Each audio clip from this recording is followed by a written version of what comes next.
celebrate Charles Darwin's 2011th birthday in the month of February. Okay, very good. At the time when he was when he released his The Origin of Species, he told there are some missing links in evolution. Yes. Are they were they found out? Yeah, in the book, yeah, he mentioned in one of his book, Yes. book, Yes. he discussed about origin of almost all the species, Yes. right from orchid to whales. But what was missing was about the origin of human. Yes. Later on, there was another scientist called Thomas Huxley. Yes. So he mentioned that chimpanzee and gorilla are our relatives. Another book of Darwin also confirms that based on our anatomical similarities, chimpanzee or gorilla, non-human primates are our close relatives in terms of evolution. What is that book, sir? Another The book called as I will tell you later. I have the name of that. I don't remember right now. I will tell you the name of it. Origin of Species or something. The Origin of Species is the first one. Yes. The second book I will tell you the name of the book of Darwin as well as No, sir. The first book is The Voyage of Beagle. And this is second the one is Origin of the Species. Yeah. that some countries not accepted the evolution theory. What about the That is associated with their religious belief.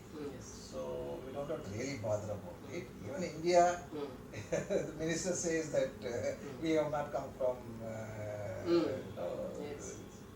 some Some Yeah, ruling party ministers also said. So we But don't have really totally we have accepted because we have introduced introduced lessons also. almost everybody should accept because we are talking about the evidence. Yes. So whatever the genetic basis we see in human and chimpanzees, they're all very close linked. In fact, evidence says that chimpanzee and human have evolved from a common ancestor called hominids Yes. about 6 to 7 million years ago. Yes. So we share 99 or little more than 99% of genetic similarities with chimpanzee. So we'll have to believe it. Okay. I think in Islamic countries are not accepting. Okay, let's not discuss about non-scientific issues. Yes. We'll talk about Even in some- America also, There are groups, yeah. the Christian religion Yeah. not accept even today. Correct. Hmm? Yeah, so Yes. some branch of Christianity, they don't believe on that. Yes. Is there any missing links even today? No, because now the human and many species genome has been sequenced, so we can actually compare human genome with other species, and we can come up with the evidence, genetic evidence Okay. that. Could you tell me about the development of evolution theory after Darwin? After what are the steps, main steps? There are several stages in which the human evolution has been confirmed. In many ways, not only branch of science, other branches, including archaeology, anthropology, linguists, historians, they all actually come up with their own way of explaining about the evolution. Okay. Now we are in a stage that the genetics dominates everything. Yes. Because all other field, even if you take archaeology, the bones which archaeologists excavate, that's a geneticist as a major role in analyzing that, taking ancient DNA sequence and come up with the strong genetic evidence. So now all the fields are combined together, work and come to the conclusion that about origin or evolution of human. The modern researchers say about origin of man, origin of human. What are the modern researches? So Is there any difference between Darwinism and there's no difference because that time you must have come up with hypothesis. Because you are And doing the specially Correct. research on that issue, Yeah, origin of human. Correct. Yes. If you compare today and several hundred years back, there's a huge scientific knowledge and the technology have evolved. Right? Using those scientific technology, we are in a position to say very authentically that so this is what happened several hundred years back or thousands of years back. Okay, so now we are in a position to say so whatever has been encouraged or hypothesized, we are in a position to prove some of the hypotheses are wrong, some of the hypotheses are correct. Right? So in that way, whatever has been told by anthropologists or archaeologists, that there are several stages of the evolution where the modern human evolved last 6 to 7 million years. Yes. So in that process, we gained several anatomical features, several abilities. For example, we have ability to walk with 2 legs, right, called bipedalism. We have ability to make tools. And our anatomical changes not only the way we appear today, but the internal organs, particularly the brain size, has increased tremendously. If you compare the old species called Chantensis, the brain size was predicted that it was only 35% of the modern human, or as similar as chimpanzee. Then it has evolved in Homo habilis about 50%, Homo ergaster in 60%. Then our close relative in terms of evolution, Neanderthals, the brain size was predicted as bigger than modern human. Okay. But this species is no more. There are several other evidence, including our own evidence, suggesting that modern human had mixed with Neanderthals. In fact, one of our studies shows that the people living out of Africa, who migrated out of Africa, all share the maximum of 3% of the Neanderthal genome. Yes. So then other anatomical features we gained, our loss of hair in the body, skin color, everything has changed. Yes. Some of them because of the mutation, random mutation, some of them because of the necessary, for example skin color, Yes. all came because of the essential Yes. for vitamin D synthesis. Okay. In Africa everybody was dark. Yes. When they started migrating towards Europe, where there was no sunlight, there will not be, even those days would have been even more sunlight, free from sunlight. Yes. Sunlight is essential for vitamin D synthesis. Initially people might have faced a lot of problem. Then because of the evolutionary force, there's a mutation introduced in the genome, particularly SLC24/5 gene. Therefore, the skin color become lighter, and they were able, they could be able to synthesize vitamin, and they are happily surviving. So some of the changes are random, some are essential, and because of the environmental, some mutations are introduced in the genome for survival of the people. So that's how we have evolved. Now we are hearing that male infertility is increasing Yes. worldwide. Yeah. And India, what are, as well as in India also, Right. what are the causes for male infertility? If you look at actually the data, the WHO data, Yes. for the last 60 years, the average children per woman was 6 about 6 years back. That is drastically coming down, and now if you look at 2015 or 16 data suggests that its average is about 1.5 on average children per family. And if you look at overall we may see that whether it could be because of control measure of the population or is really a problem. But if you look at any major city, you may find a large number of infertility clinics, suggesting that yes, there's a real problem. And when we try to look at the problem, we found about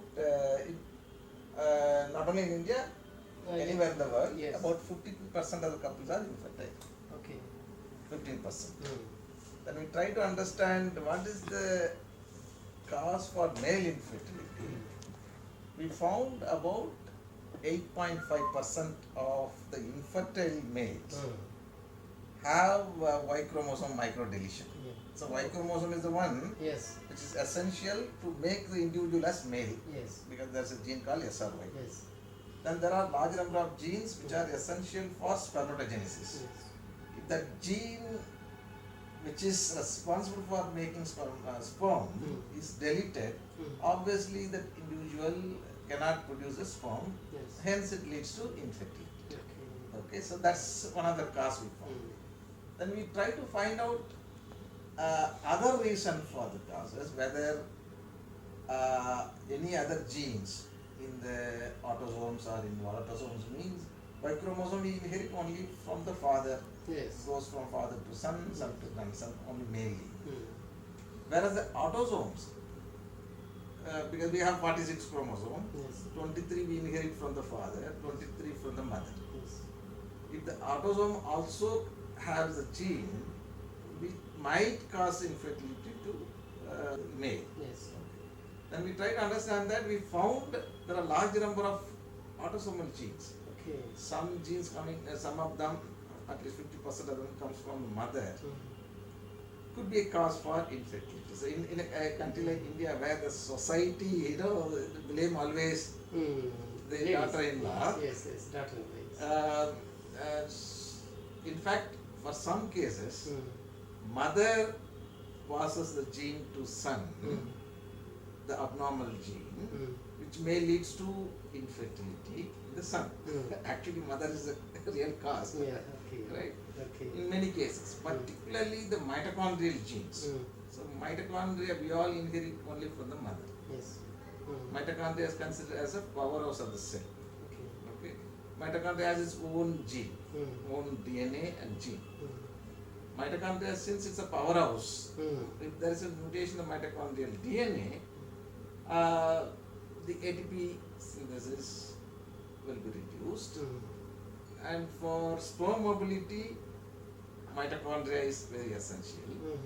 If there is a mutation in this mitochondrial DNA, it will lead to infertility, infertility in the male, particularly condition called asthenozoospermia. There's a low motility. Okay. Asthenozoospermia. Okay. So low motility.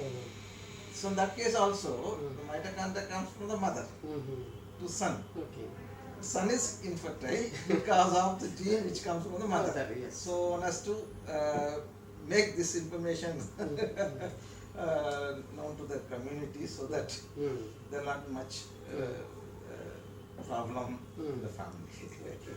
There are large number of genes. At least we found about 25 to 30% of the cause is due to genetics, either Y chromosome deletion or mutation in the nuclear genes.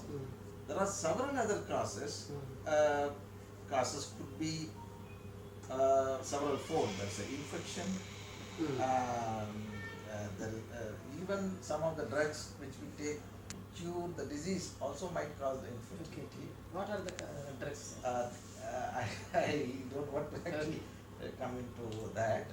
It's a controversial issue. Antibiotics, etc. There are certain known medicines, some of them have been banned also. Infection can cause, even those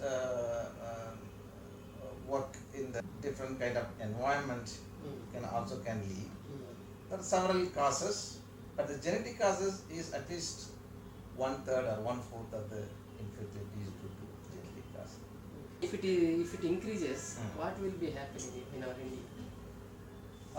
It's a global problem. Okay. There are some mutation which we found which leads to infertility can be actually looked at very early stage. For example, some mutation can leads to multiple IVF failure. Okay, there are infertile couple. They do ICSI, intracytoplasmic sperm injection, or any other assisted reproduction, and try to make the individual carry the but in that case, blindly doing without knowing whether there's a problem in the gene can leads to multiple failure of IVF. So once you know that, then you can check for the mutation. Once you know this is going to lead to multiple failure, then you can avoid lot of time, lot of money. Then take the sperm donors and use it. That's one thing. Another thing, by doing this, we are also introducing the same mutation which is responsible for natural infertility to continue. So one has to careful at the stage where there's an artificial infertility or assisted reproduction techniques being followed. But if constantly we do that, we may be able to avoid this kind of conditions, but in the future generation may have much healthy genes. So we will not, by doing this, at least some 10% of the couple where we are continuing with the abnormal genes. So it goes to go into the next generation.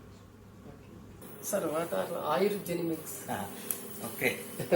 So Ayurveda, you know that it's our ancient medicine. Yes. So far, until we started this work, we are not very sure whether that has any scientific basis, because the Ayurveda medicines are given based on the individual's characteristic features. Yes. They look at pulse, they ask a lot of questions, our liking, disliking, and so on. And based on that, the medicine is given. In fact, we can consider that as a ancient pharmacogenomic thing, because based on certain characteristics, the medicines are given. So our aim is to understand. In fact, that was initiated by Professor Valiyathan, who was director of Sri Chidatnam Institute. Later he became vice chancellor of Manipal University. So we had a brainstorming session. He wanted to know whether the Ayurvedic medicine has any scientific basis, or the Ayurvedic treatment itself has any scientific basis. So I suggested to look at the genetic difference between the prakritis. There are three prakritis: Vata, Pitta, and Kapha. Because these are three prakritis and there are three different kind of medicines are given. So we looked at 1 million genetic variations in 300 individuals, 100 each from Vata, Pitta, and Kapha, and tried to see whether there's a common genetic difference among the individuals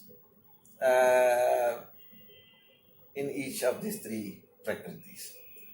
We analyzed and we found that although they are from different genetic background, but we could classify these three groups as each group is forming a cluster, suggesting that yes, although there are several differences, but all the individuals belongs to Vata is forming one cluster. Pitta is one cluster, Kapha is another cluster, suggesting that yes, there's some scientific basis for this classification. And in a common sense, like for every characteristics, we have genetic basis. So I believe that even for this classification, because these classifications are based on characteristic feature of each individual. So whatever I presumed is actually reflected in our study, that we could be able to classify, and I am satisfied that at least our genetic study helped in understanding scientific basis of our ancient medicine. Okay. A scientific base Ayurveda actually. So initially, when it was practiced, Because there are no sufficient laboratories to test the drugs. And these drugs as a part of this project, there were several projects at the same time. These drugs were actually has been tested in some of the animal models, Drosophila and so on, and it was proven that yes, these drugs are working better in a special condition. So that has also been done. Now there are a fair amount of knowledge among scientific groups that the Ayurveda classification, Ayurvedic medicines all have scientific basis. it was proved, sir. It is proved. Okay. So genetics linked with Ayurveda is popular in India. But not only in India, now it is also popular in Western world, particularly in Europe. There was a conference in Italy where I seen and surprised that a lot of German scientists came and presented, but they have much more knowledge than our own Ayurvedic clinicians. So they are very deep into Ayurveda. And in fact, the person who organized the Ayurveda conference, who invited me to present in Milan, Italy, himself a neurologist. I surprised to see the setup which he has is almost same as what we see in Kerala. Like Panchakarma, and many more things. He has his own meaning. Sir, what is recently I heard about forensic genetics. What is forensic genetics? No, the forensic genetic basis of the biology has come into existence when DNA variations have been proven to be an important factor to identify the individual. When Alex Jeffrey found that there is a class of repetitive sequence which can differentiate individuals. Followed by technology saying also shown that it can be useful for forensic applications and take it to court and so on. So that has very, very potential application in the area of forensic. So not only prove the paternity or maternity or relative, is also very useful for tracing the ethnicity of the individual. Somebody doing some crime, and the crime scene we found a drop of blood or few hair sample. One can analyze that and compare sequence and compare that sequence with the database where thousands of individuals from different continents or different countries. You can actually trace back from which country or which continent the individual might belong to. So the genetic has much more potential to offer in the area of forensic. CCMB at the time of launching, you have done a good research on Andamanis. Yes. What about that? What did you find there? Yeah, so that's very interesting question. And Andaman, there are tribal groups in Andaman and Nicobar Islands. So they are typically look like Africans. Yes. There is one other tribe called Onge. Yes. Right? Okay. So we went to Andaman and Nicobar Island to find out who are these individuals and how they are related to either Africans or Indians. So our findings when we went to Andaman Nicobar Island and collected the sample from these tribal groups. Okay. This is one of the tribes called Onge. Okay. And we analyzed their mitochondrial DNA sequence and found that they are the first modern human who migrated out of Africa Okay. about 65,000 years back through southern coast. And some stayed in South India, and they are the ancestral South Indians. And probably we are all from that early migration, part of the early migration, right? Okay. And then they some of them stayed in Andaman Nicobar Islands. Some of them migrated to Australia. So Australian Aboriginals, Andamanis, And some group in South India, they all share some genetic affinities. okay. So that they are the first modern human who migrated out of Africa. So that came from our study. The 2 lakhs years back, the human origin was in Kenya, I think. In Africa. In yes, Africa, yes. Yeah. Some genetic, some archaeological evidences are there. Yes. About the first lady, first woman of human human race. So there was a lot of bone sample have been found recently. Yes. Their sequence, this paper published last year. Yes, sir. And again they confirm that it was predicted earlier, 160 to 200,000 years back. Okay. There was a modern human arose. Okay. But this confirms 200,000 years back. Okay. There was a modern human in southern part of Africa. Earlier it was thought Eastern Africa, but this is now it has been proved that in the southern part of Africa. Yes. Okay. There is a link between that southern part of Africa and the Andamanis. Yes. Genetically, we don't see the link because they are in isolation for 60,000 years. But if you trace back, they can go into that L haplogroup, which is the root of the mitochondrial haplogroup. Okay. But if you calculate the age based on the mutation exists in the mitochondrial DNA, it takes us to 65,000 years back. Okay. Okay. Are there any evidences about Aryan migration?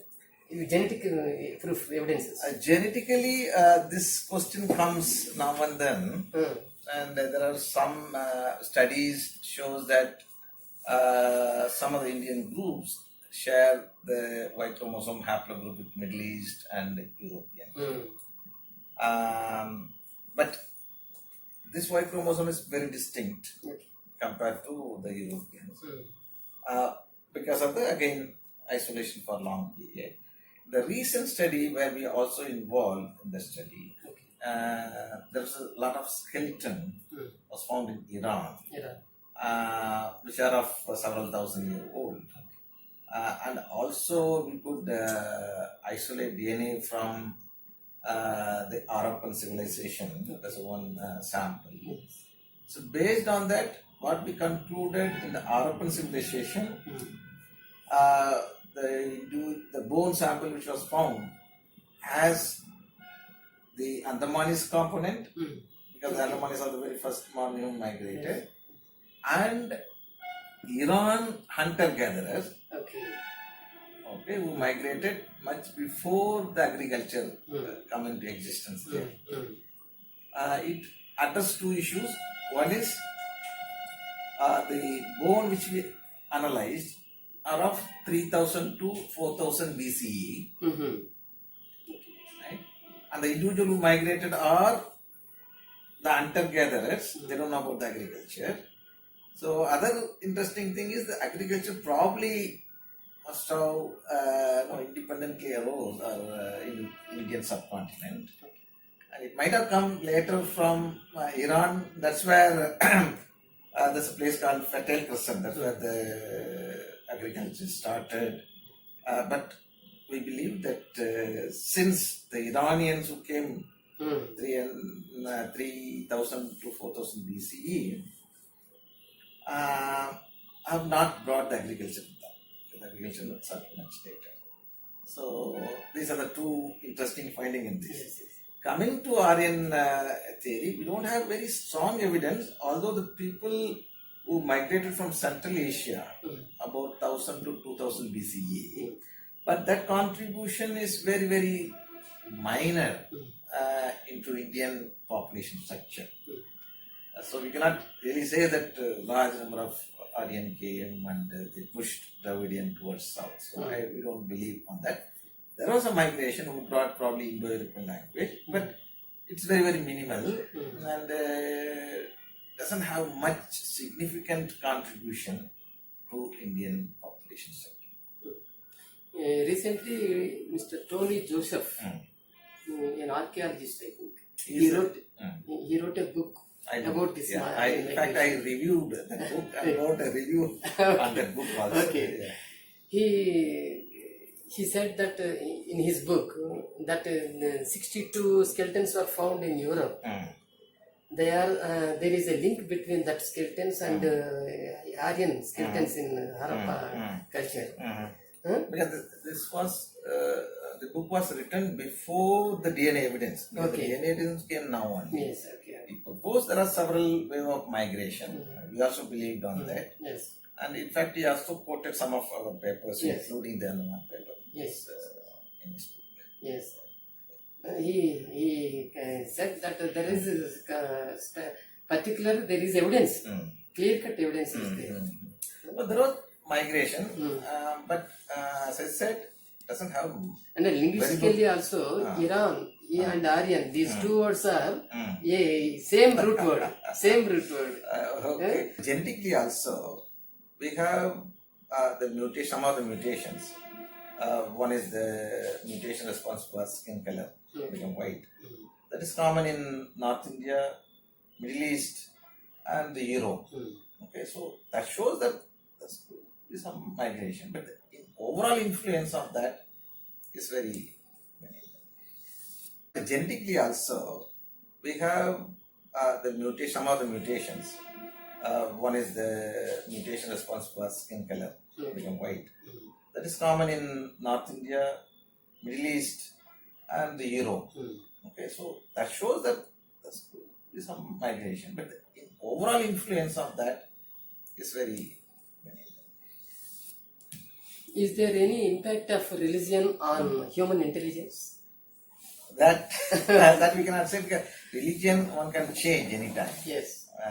Right? So genetic will not change. Yes. If somebody today is same way language also. Yes. It could be a different language today. Yes.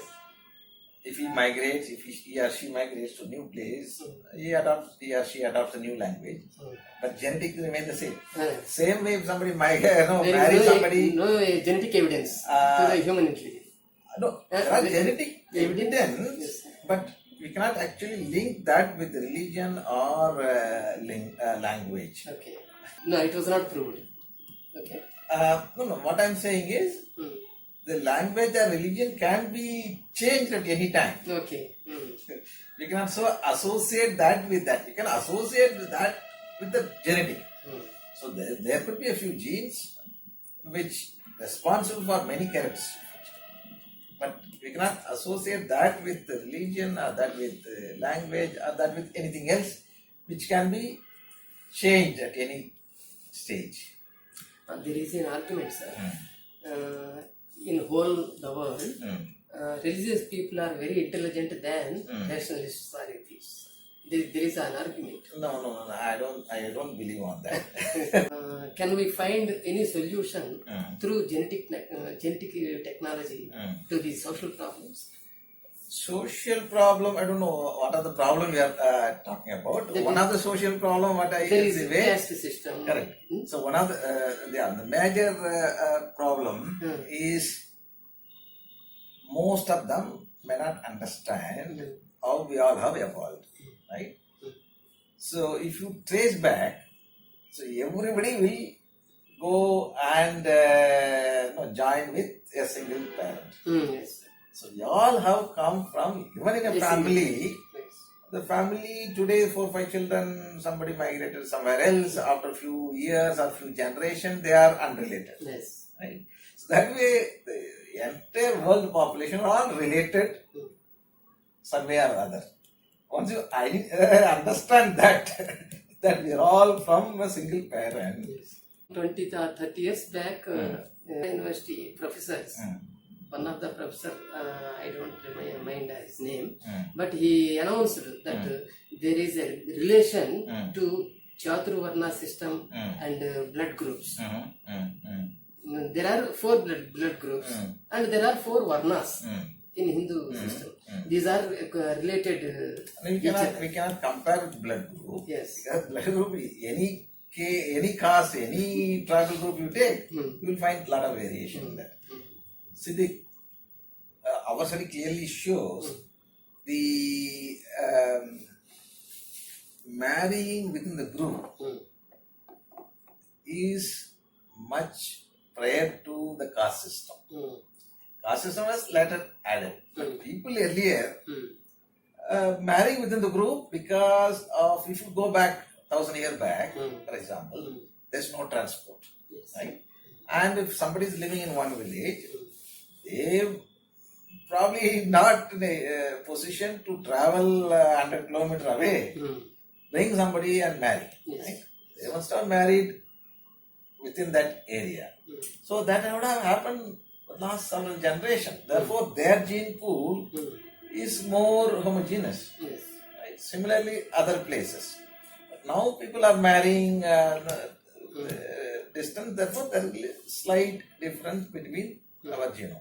But otherwise, some group, even today, who are in the remote places, they maintain the endogamy. Even if you take the Andamanis, they all look very dark skin, typically African. There are 4 groups.